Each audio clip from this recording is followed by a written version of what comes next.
If you've ever been like me and you've been interested in creative industries, whether you're wanting to become an IP attorney who helps creatives, or maybe you're a creative yourself, you've probably heard the advice that if you want to make it in that industry, you need to move to New York and or California. Well, today I'm bringing to you a story about a media production company here in North Carolina and how it came to be. I'm very proud of this interview and I'm so excited to share it with you because it's proof that if you go where there is opportunity, it's not always going to be where everyone else is telling you to go. And I think that the story of Dark Horse Stages is the perfect example of this. In this interview, I'm going to be interviewing the CEO of Dark Horse Stages based out of Wilmington, North Carolina. His name is Kirk Englebright, and he shares the full story of how Dark Horse came to be, some of the obstacles they've overcome in the first few years of their inception, and some of the exciting projects that they have in the works, and his predictions for where the industry is going to go in the next few years. I hope you enjoy. Before we dive into the interview, as always, please like and subscribe for more Screens and Statutes interviews, and as always, thank you for watching. Hi, Kirk. Thank you for talking with me today. How are you? I'm doing well. Thank you for having me. Yeah, I'm excited to get the story about Dark Horse Stages. And so I figured we will just start there at the beginning. How did it come to be, and why did you pick North Carolina? Well, home is North Carolina, so that's the that's the beginning. Yeah. It's an interesting story. My background is business development, and 19 we came across a property that was available. It's a really interesting story. I was having brunch in Wilmington, and at this establishment I was having brunch at, gentleman sitting a few seats beside me, I happened to know, and when I wrapped up brunch, I went by and said, "Hey, yeah, y'all have a good Sunday." And he said that, "Why don't you come by my office and take a look at it? It would look really good on you." Joking, saying that I should buy his campus. And I said, "I had no idea it was available." He said, "Yeah," and we had a little bit of small talk going on, and within 5 minutes, we had agreed to meet the following day, which is Monday morning. And I went and met him Monday morning to look at his campus, to give it some thought. But in 10 minutes, we were under contract. That campus that we were now under contract with is now Dark Horse. We had no idea that it was going to evolve into a film studio. We set out to purchase the property for an investment property and to see what we could turn it into. It was a large campus, so we needed a large tenant to come in. And so we worked a couple months and put that together, and everything was just working seamlessly. And then the ugly face of COVID reared its head in January, February of 2020. By March of 2020, the big corporate deal that we had put together for the whole campus was flat. Just like many other development deals in the middle of COVID, they went bust. So it was time for us to pivot. We're sitting on a large campus, tons of square footage, tons of flex space, office, the whole kit and caboodle. And we were scratching our heads trying to figure out, what are we going to do here? And interesting enough, the very first call that came through was Hallmark. Nice. So, it's oddly the way I pitch it that Hollywood called me, I didn't call them. Nice. Love that. So the phone rang, and it was Hallmark, and they said, "We're very interested in your space." We had a bunch of small talk, and I'm like, "So what are you guys interested in doing? Are you looking to manufacture cards or distribute cards?" And I was like, "No, no, no, no, not Hallmark cards, Hallmark movie. We're going to make a movie in there." I'm like, fast forward July of 2020, the very actually first production to kick off in the state of North Carolina after the shutdown was USS Christmas, which is our very first production that we did. Wow. So that's kind of the kickoff of the evolution of an opportunity that could turn into something bigger. Yeah. So that was kind of the inception of an idea, and it wasn't a business by no means. It was an idea that this will work for now. It ain't some 5-year commitment, or it's it could be a feature, it could be TV. So they could be here 3 months to 6 months. So it wasn't a long-term deal at all. Yeah. So I was thinking, this this will serve for a while until we can figure out anything else.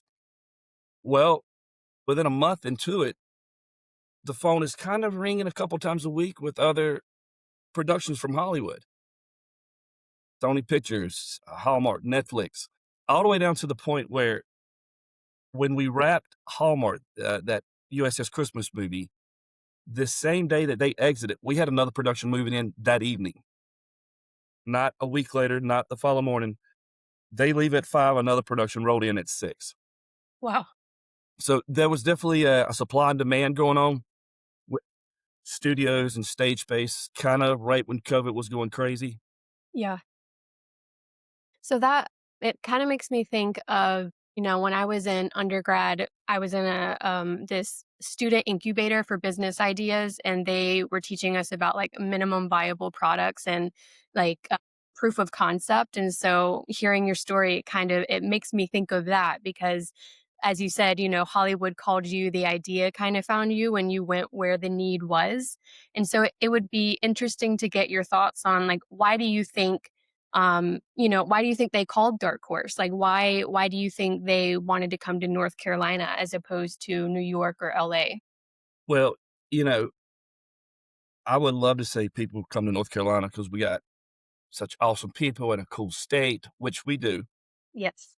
But what worked and the reason the phone was ringing is because of, if you want to call it a legacy, North Carolina, we have 40 plus years of filmmaking history. You got to have a couple components to make this model work. And we had those components. You got to have a crew base. We happen to have a very large crew base right here in Wilmington, North Carolina. You got to have, or you definitely need infrastructure. You need infrastructure to, if it's a studio, to shoot the film, if it's on a stage, or you need office if it's production, or you need mill shop if they need to build a set. So you got to have all these components. And then the big giant over in the corner, what you have to have is an incentive. So we had the perfect pieces. We had world-class crew base. We had infrastructure and we had an incentive. You combine those all together and it makes it pretty inviting to come here. Film doesn't really leave LA or Hollywood to go always to the perfect area. A lot of times they're chasing incentives. So they're going to go to whatever state incentivizes them the most, depending on what they're shooting. And it depends on how that incentivize is structured. Some states incentivize with a rebate program where you shoot and you're qualified to spend, you'll get a rebate check back for your qualified amount. Some states, it's just a credit. You'll get a tax credit. Some states have caps on your talent, which is your actors. So you got all these mixes and you got all this going, but what worked so well for North Carolina and made us very enticing was those three parts: infrastructure, world-class crew, and incentive. And then, you combine all that and then you say, we can do that project here. Or if you do that same project in LA, you can do it, but it's probably going to cost considerable amount more. It's the cost of living in LA is more. Everything in California is just so much more expensive than it is in little old Wilmington, North Carolina. Right. Well, and I also that makes me think, so even as an attorney, which is my day job, a piece of advice that I've heard from a lot of people when it comes to wanting to go into like intellectual property or anything that overlaps with the creative world is you need to live in New York or you need to live in LA to make it happen. And what I love about your story in Dark Horse is that that's not always the case. Like you go where the opportunities are. And that seems to be exactly, how Hollywood operates based on what you're telling, like they're going to go after where is the environment ripe for like getting the project done, whatever project that may be. So I'd love to also hear from you about, some of the obstacles that Dark Horse face, like with COVID, maybe with the WGA strike that happened a couple years ago. What has been your experience overcoming some of these obstacles, and what do you think is necessary in moments like that to overcome them for a business like Dark Horse? Yeah, it's so interesting. out of all times in my life to build a studio, I definitely chose the most unique time to do it. Yes. Not only did I decide to do it in the middle of the first and only ever that I've ever witnessed, amongst many others, a global shutdown, Yeah. pandemic, but at the same token, that global shutdown, that pandemic would not have happened. Dark Horse very well may not have been here. Here's why. When everyone started shutting down and you got all these, you got film, you got TV, you got content, all this being created. Well, it shut down along with it. It wasn't exactly an essential business that could operate in most states when they shut down.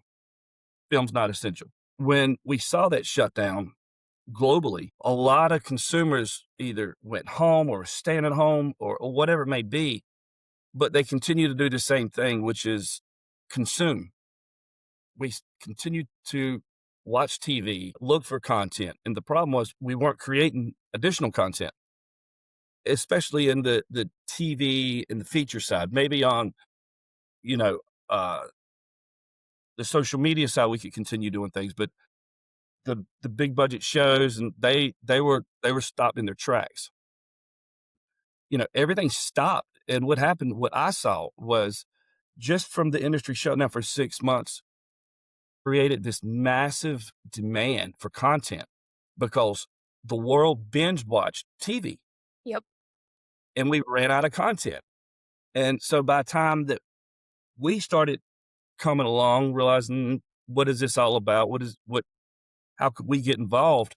There was so much demand for stage space and infrastructure that Hollywood was going crazy. They were calling states that didn't see film historically. They were utilizing infrastructures that they probably historically would have never used. I would say infrastructure, warehouses, different types of space that they could shoot film in. These all the sudden became vital and usable because there was no stages out there available as far as purpose-built stages. They were all at their max. That's what worked for us. We came online and we didn't have purpose-built stages, but what we did was we did a conversion stage. So we took these large footprints of space and converted them to a sound stage. So we came in and we put this material to sound deadening material. It's called Quilt, and Mm. it's on all your modern sound stages. And it goes on the interior of the stage, and it basically deadens noise, stops sound. We went in and ripped the roofs off of these spaces and soundproofed them. We went in and added tons and tons of power because you got to have a lot of electricity on these stages to get these shows up and going. We put in elephant doors. We did everything that you would need to do to make it film ready Mhm. without being a purpose built stage. Wow. In the grand scheme of things, it would have been cheaper to build a stage from ground up than to convert our existing stage. But we did both. We converted stage 1 and 2 and did a stage conversion, and then we also built purpose-built modern state-of-the-art stages, stages 3 and 4. But what happened was when everything got shut down, when everything started to trickle and open back up throughout I'll speak on the US, the stages were just getting booked at insane rates. I mean, when we were when these big projects were communicating to us, they weren't just shopping us, they were talking to Kentucky. Mm. They were shopping the stages in Atlanta, which there was no availability. They were scrounging.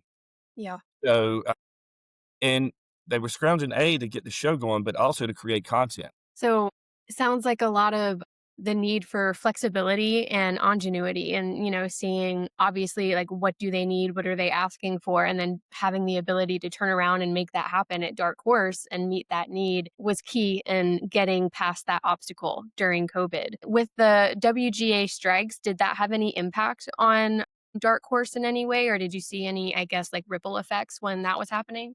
Yeah, I think we all saw that. That Yeah. affected everyone in the industry, whether you're on the talent side with SAG, Mm. whether you're a studio exec, whether you're working lighting and grip on a stage somewhere. I mean, it shut us all down because without writers, you can't make up content. Without actors, you can't act it.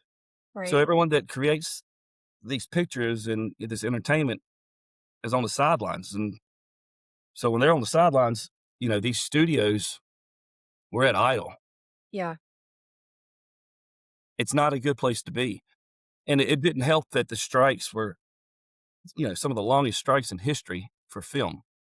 So it hurt a lot, and I think the ripple effect is still out there. I mean, we're still not back at capacity of where we should be. Even though film is considered like non-essential when it comes to, big emergencies like pandemics, the ripple effect of people still seeking out content and entertainment to get them through that time, it's still big, it's huge. And so I'd love to get your thoughts on the future of content creation, whether it's bigger projects like TV and movies or even content creators. I saw an article where Mr. Beast came by Dark Horse and did some filming there.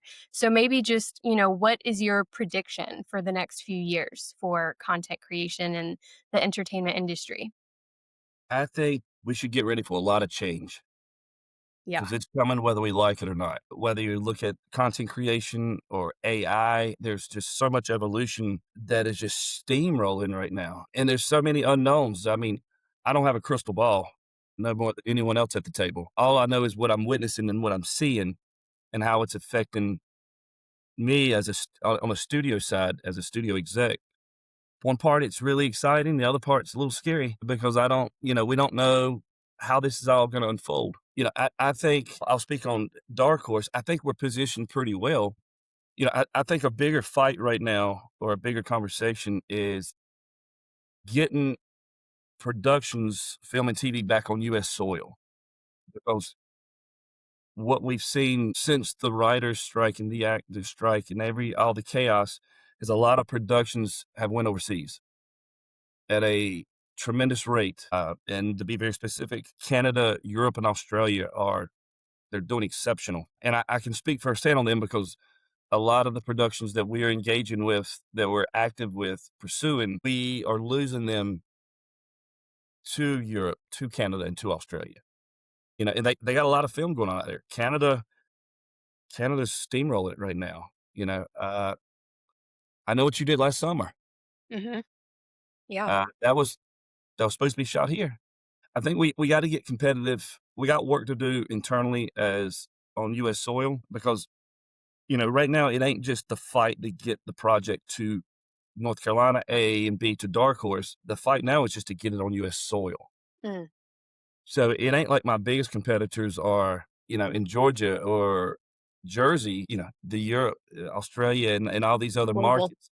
So, yeah, it is, and it's a global business, and it's Yeah. big time global business because listen, these shows are doing one thing.